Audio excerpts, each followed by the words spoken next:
Welcome to What Do You Know Wednesday. Well, we put each other on the spot so you don't have to. One topic, one host who knows things. And one host who knows some things. Yeah. Today, Mormon influencers showing up in Exmo spaces. Hannah, what do you know? Really? Not a whole lot, if I'm going to be perfectly honest. Awesome. Well, then let me tell you some things. Please teach me.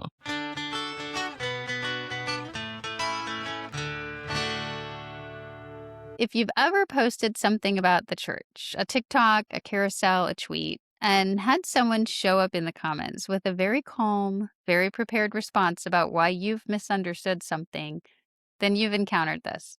It doesn't feel like a troll. It's too polished for that. It feels like a conversation, and that's by design. There are two categories, and they work differently.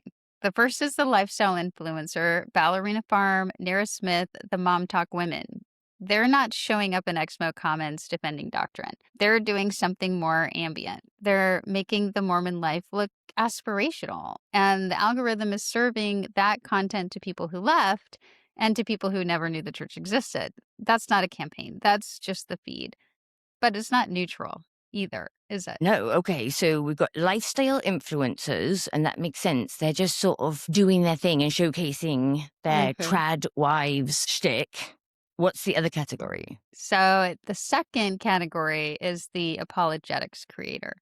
Now, these are people who are specifically producing content to counter criticism of the church on the platforms where that criticism lives. They follow the expo hashtags like ours. They show up in the comment sections and have arguments canned and ready. When a significant number of them show up, it means that they're part of a funded infrastructure that most people have never heard of. Yeah, so wait a minute. These folks are Mormons who create their own content that is pro-Mormon, but then they also proactively go on an apologetics tour in other people's comment sections.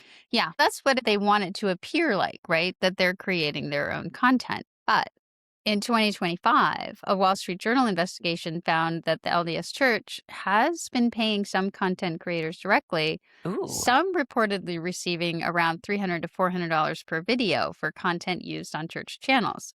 So that's the official acknowledged piece.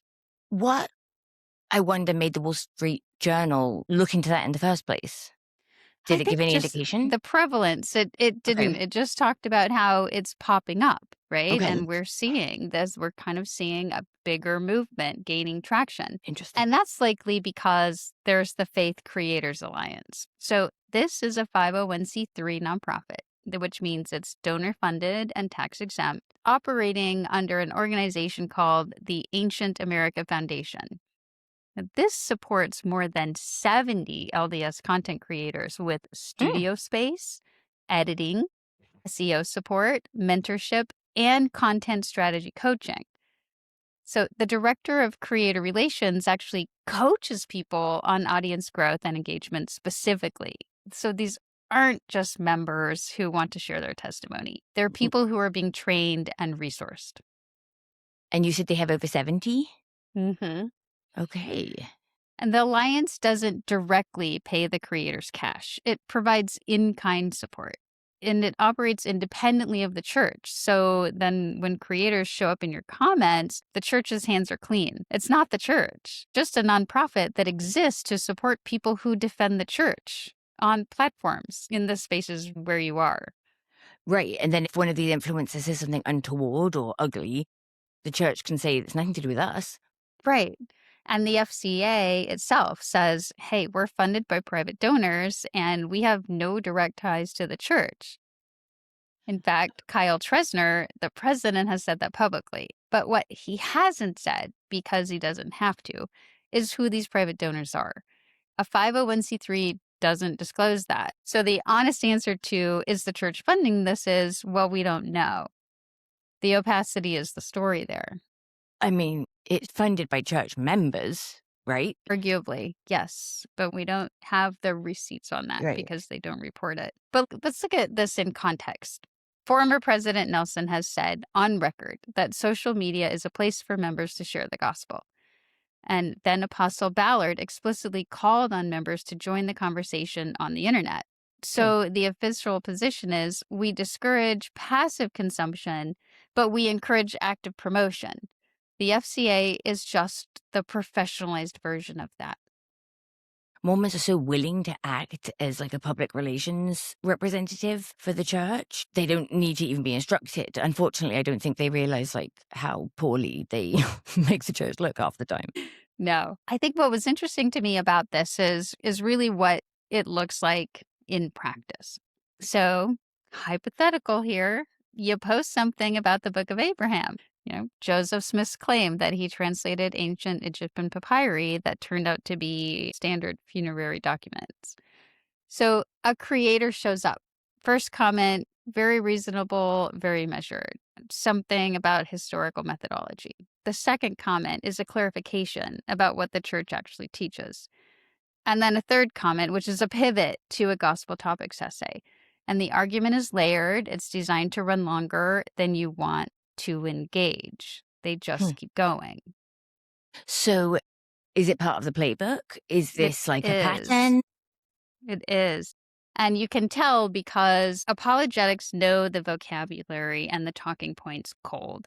They use phrasing that comes directly from official church sources. They don't get angry. They rarely make a definitive claim. They raise questions. They create uncertainty. Because the Mm, goal isn't to win the argument, the goal is to make your audience wonder if you know what you're talking about. interesting. The second I see a comment that has a scripture reference in it, I'm just like, I'm asleep.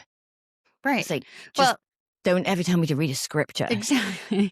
But what's interesting is that it works on the people watching, the people reading your comments, not on you as the No, creator. You know you're what not you the intended posted, audience, right? right? Yeah, But for somebody in deconstruction who yeah. just found that Exmo account or our account or anybody else's, and they may be in a place where they're still figuring out what's true, they see a comment that sounds credible and they're not sure who to believe. And that's the play, that's the intention.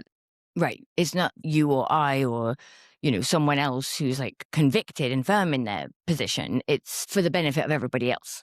Agreed. So here's why I'm talking about this on a Wednesday, and we are saving it. We're going to do a lot more in future episodes, full episodes.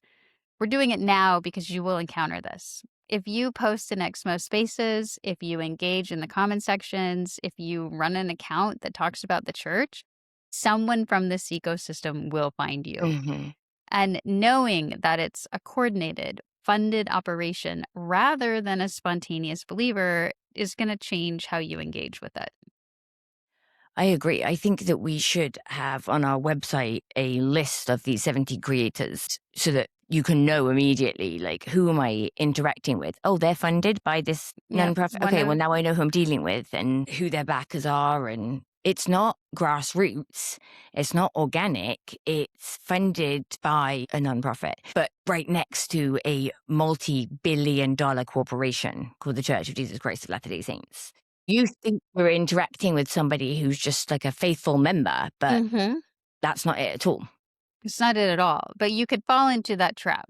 And I just want to be clear, you don't owe them an argument because the comment isn't for you, the creator. It's for the people watching. You can respond to the audience directly, ignore the creator entirely, or name the machine, which is what we try to do. I will just put this is likely a faith creators alliance, node. This could be an influencer who is associated with the FCA. I'll just call it for what it is and move on. Yeah, 100%. Just because you share something online, it doesn't mean that you are now obligated to engage with everybody who sees that and wants to demand an answer from you. Since when does you sharing something in a certain space obligate you to disclose to somebody how you think and feel about something? Get lost. Nope. Nope. You post your post and that's all you have to do. Mhm. So I just want to end this with the church does publicly discourage members from consuming non LDS related social media. However, at the same time, it's made no outward comment about this nonprofit who is Mhm. professionally training and equipping creators to produce content on the same platforms and spaces where people are leaving the faith. That's not a contradiction the church has tried to resolve, and they haven't had to. I'll end with this from the Faith Creators Alliance own website. There are things the institutional church cannot do, and others it chooses not to do. So that's what they're here to do. Wow, that says it all. It really does. They're gonna do the dirty work that the church won't, be seen to getting its hands dirty, and they've just said it right out there. "We'll do it for you." Exactly. Thanks, everyone, for joining us for our What Do You Know Wednesday. We'll be back next week with another scintillating topic. Hannah, before we go, sorry for what I said when I was Mormon.